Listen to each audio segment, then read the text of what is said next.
Okay, so continuing with the basic properties of acids and bases, we're going to hit on what is known as the autoionization of water. And that is basically the fact that water can break up into a proton and hydroxide ion, or really what happens is a water molecule is going to donate a proton to another water molecule, and you get a hydronium ion and hydroxide. So this happens not very often, but it can happen in water, which is why in neutral solution you still have a pH that is 7, because you have some H pluses and you have some OH minuses naturally floating around separate from each other inside a neutral solution. So we can calculate the equilibrium constant for water. We did that in first year. Water dissociates to give you H plus and OH minus, or hydronium and hydroxide. And since water is a liquid, it's not going to be in, it's not going to be in the equilibrium expression. So we just have kind of like almost a KSP, but we're going to call it a KW for water. And we have learned that the KW for water is 1 times 10 to the negative 14 at 25 degrees. It's going to change slightly at different temperatures, so remember that. This is the KW at 25 degrees. So we've got this. In a neutral solution, we know that the amount of H plus is equal to the amount of OH minus, because it's a result of autoionization. Water molecules break up to give you equal quantities of those two ions. So since they are equal, we can figure out their concentration by doing some math with the KW, and we find that in neutral solution, the H plus and the OH minus concentration is 1 times 10 to the negative 7. Now realize that is not large at all. That is very, very small. So even though it happens, it doesn't happen to a very big extent. In an acid solution, or a basic solution, you don't have that situation where they're equal. So you can use the KW to actually find that. If you know one of them, you can solve the algebraic equation with 3 variables for the other. You always know KW. You know what one of them is, you can solve for the other. All right, so then that leads us into the idea of the pH scale. Because concentrations of hydrogen ions and hydroxide ions are really small, talking about their concentrations, 1 times 10 to the negative 7, becomes a little tedious. So instead, we express that concentration as a log function. So the pH is actually the concentration expressed as a log value. And so basically what happens is the exponent of the concentration translates into the p-value of the pH. So keep in mind that if you increase from a pH of 1 to 2, it doesn't mean it means you're changing the concentration by a factor of 10. You're going up from 10 to the negative 1 to 10 to the negative 2. So keep that in mind. As the pH changes by 1, the concentration actually changes by a factor of 10. Also note that as the pH goes up, the concentration of the hydrogen ion is actually going down. So there's an inverse relationship there, because it's the exponent part that we're taking a look at. So I want you to keep in mind that even though we focus mostly on pH, please note that any concentration can be expressed as a log function. So you can have a p-value or a p function for anything. So we've seen POH before. You could have a PCl, you could have a PNA for a chloride ion concentration or a sodium ion concentration. You can also have, and this is going to come into play in this unit, you can have a pKeq or a pKa, which means we're taking the log value of the equilibrium constant and converting it into a p-value. pKa is something that you're going to see over the course of the next several weeks that actually becomes really useful for us. So again, all of these values are just the negative log of some number expressed in scientific notation.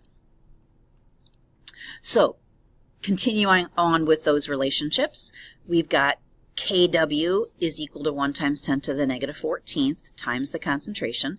Well, if we turn everything into p-values, the exponent becomes the p-value, so we get 14. So here's where one of those equations that we had a couple years back, or in your first year, came from. We've turned everything into a p-value, and the value is 14. So since you have the pH is equal to the negative log, that should be an equals, pH is equal to the negative log of H plus, pOH is equal to the negative log of OH minus, you can also do the reverse. So then we're doing what is referred to as the anti-log. So the H plus concentration is equal to the anti-log of the negative pH. So we're taking the p-value and making it 10 to the negative whatever that p-value is. And I know that you've done all these before. It's going to be hopefully pretty quick to get you back into the rhythm of it. Putting things into the calculator, if you're not sure what to do, obviously you need to ask questions. But then first year we came up with something that looked similar to this, how you transfer from one expression to another. If you've got H plus or OH minus and you want to go back and forth, you're going to use Kw. If you've got to get back and forth between the p-value and the concentration, either of H plus or OH minus, you're going to use the log or the anti-log. And then if you have the p-values, it's simply a matter of subtracting from 14 to get the other p-value. So these things are calculations that you've done pretty extensively during first year, so hopefully they come back to you pretty easily. Again, just want to kind of show you another visual of the relationships. We've got acids with low pHs. We've got bases with high pHs. So low pHs mean a concentration that is very big. HCl, gastric juice, 1 times 10 to the negative 1, or a little higher than that, with a pH value of 1 point something. Okay? Things that are neutral, pH and pOH are going to be the same. But if you look at something that's acidic, the pOH is going to be very high because they're inverse of each other. As the pH goes up, as the H plus concentration gets lower, the OH minus concentration is going to get bigger. So this is just kind of a nice visual to remind you of all the direct and inverse relationships that are out there. When you are doing calculations, I'm going to suggest that if you're doing p-values, always transfer everything to pH, because you know that low pHs are acids. You know that high pHs are bases. pOHs are exactly opposite. That can get a little confusing. So be careful as you're doing these kind of autoionization calculations, these equilibrium calculations with water and acids and bases, so that you don't make a silly mistake because you're looking at pOH as opposed to pH. Again, just kind of a visual, you did an activity probably similar to this in first year where you looked at various substances and their pHs. Acidic things, sodas, vinegars, citrus. Basic things, cleaning items, ammonia, and then neutral things, or close to neutral. You get an example of blood here. Okay, so that pretty much takes us through the introductory things that we spent a reasonable amount of time during first year on. We will get into some more complicated things in subsequent videos. Oh, hang on. Examples. I was thinking that was it. All right, so you get to do some examples of calculations. So if I have a pH, what's the pH if I have an H plus concentration of 2.5 times 10 to the minus fifth? All right, so apply some of those equations that you guys learned. Pause it for a second here and do that calculation. Make sure you remember how to do it. You should wind up with a pH of 4.6. Couple of reminders. The concentration, the exponent of the concentration is always going to be a digit higher than the p-value, unless it's 1 times 10 to the value. So 1 times 10 to the negative 5 has a pH of 5. 2.5 times 10 to the negative fifth is going to have a slightly lower pH because it's a slightly higher concentration than 1 times 10 to the negative fifth. So keep that in mind. That's a way to kind of double check yourself. Here's another example. What's the OH minus if the H plus is 8.91 times 10 to the negative 10? Do you remember which equation you need to use? Hopefully you remember that you need to use Kw. So you can solve OH minus simply by using Kw, 1 times 10 to the negative 14. OH minus winds up being 1.12 times 10 to the negative 6. Here's another thing that you can do to check yourself.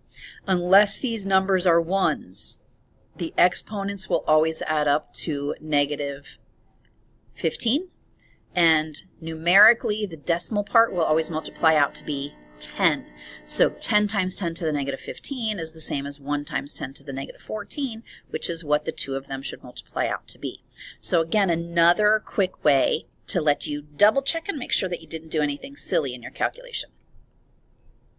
All right, if I want the POH from an H plus concentration, hopefully you realize that there are 2 steps that you need to do. So there's 2 different ways you can go about solving it. Can you pause this here?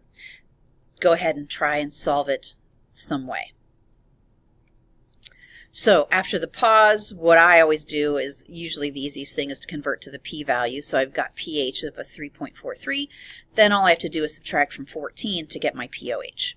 You could also go through OH minus, so take H plus concentration, figure out OH minus concentration using Kw, and then take the negative log of the OH minus concentration to get the POH. So a couple different ways that you could solve that question. All right, I think that is now the last slide. Nope, we got more. Okay. Indicators, that's right, I forgot. So there are ways for you to kind of measure what the pHs are going to be. Indicators, things we've used already. All different sorts of colors. They're going to, universal indicator is what you see here. This is what pH paper uses. But there's things like phenolphthalein, or heck, this is red cabbage dye. Red cabbage dye looks very different in different pHs. It's actually kind of cool. The pH indicator is simply an example of a weak acid or base, and so as the H plus bonds to it or unbonds from it, its structure changes slightly. So phenolphthalein you used a lot in titrating. Phenolphthalein changes its structure as such. There's also methyl orange that we're going to use in a few days. So different indicators transition color at different pHs. So that's why in the lab that we did with the borax, we needed to use bromocreosol green because the chemical that we were using transitioned or had a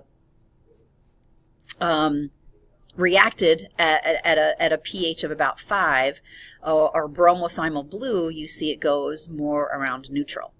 So the different substances are used the different indicators are used when you need to show the pH changing at a different range. Last way to measure pH, and we're going to do a lab with this as well, is to use pH meters or pH probes. It'll use the voltage in order to determine what the pH is going to be. So it uses the electrolytes that are in the solution to figure out what the pH is. All right, now we're done with the video. So, wow, that was much longer than I thought it was going to be. Okay, so properties of acids and bases is now done.